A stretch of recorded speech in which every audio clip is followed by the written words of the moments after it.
All right, John, Eric, let's talk about the new playoff system, CIAC playoff systems for football for next season. Your thoughts of it, and we can kind of explain what it is as we go here. Is it okay to use the word hate? I don't like the idea. I mean, I know it's probably a temporary move on their part, but I almost wish they left it the way it was, took a year to figure out, and then came up with a better plan the year after. And I'll let you explain the plan a little bit. Yeah, I'm not so sure I can. I mean, I understand it. I don't know that I can explain it well. So, right, you guys help me out here. Yeah. You have still the 4 divisions, Yep. double L, L, M, S. Yes.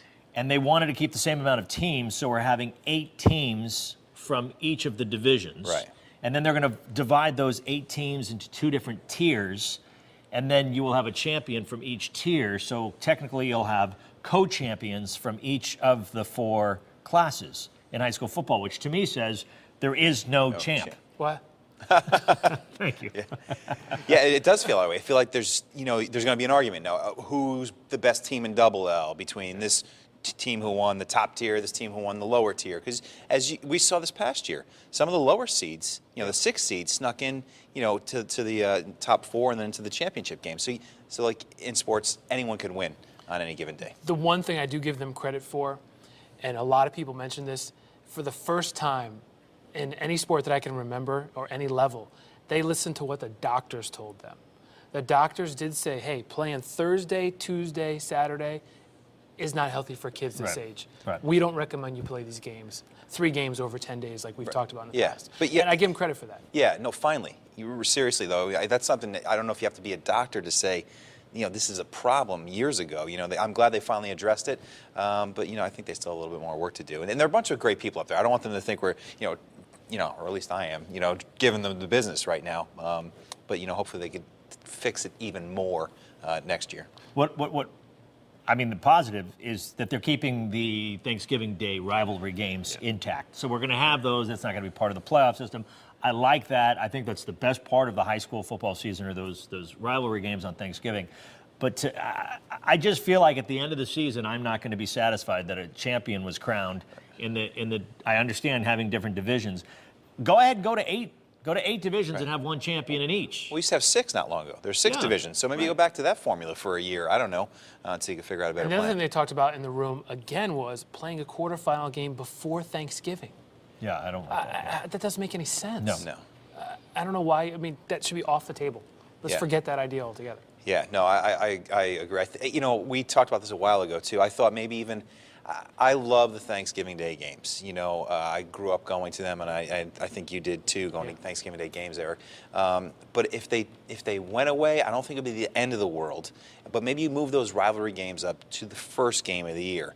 Start the season a week earlier. And maybe you build a little momentum leading into the season. East Haven's playing Brantford, game number 1, or whoever it might be, whoever the rival is. Hands playing Guilford, Hillhouse playing Cross, and you kick off the season that way. I don't know. I'd like to see the Thanksgiving Day games stay intact. I'd like to see that become part of the first week of the playoffs, where you have the first week of the playoffs and all of those rivalry games going on. Some of those rivalry games will be interrupted, but there'll be different teams each year as for that. I want to hear more about what both of you guys have to say, but we got to take a break here on television. So, for more on this conversation, go over to sportsedge.com. Here on TV, on the TV Sportzedge show. We'll be right back. All right, so now let's continue it. I understand the dilemma they have. I just feel like, this is... Well, it's funny. Steve Barmore from Southington, the quarterback who's going to Yale next year, tweeted about this. He said, thank God I'm graduating and not having to deal with this next year. Oh, is that right? Wow.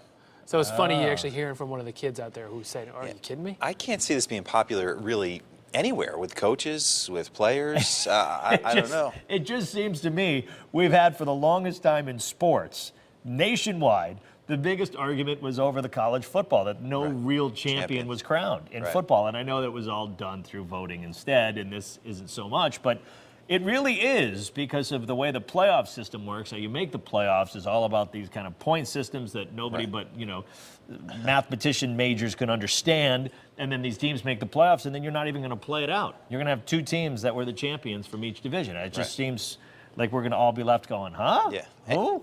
I'm doing that now. And financially, they're going to make a little more money, too. Now you've got extra championship games. So, the CIAC will gain a little bit more profit by, having a couple extra champions too. Send some my way. It'll be interesting to see how they schedule those games as well. Yeah, hopefully they schedule them so we can cover them all. Well, because that's a big part of what we try to do. Stagger the start times. Yeah, Let's right. face it, that's all we care about. How it affects us. Yes.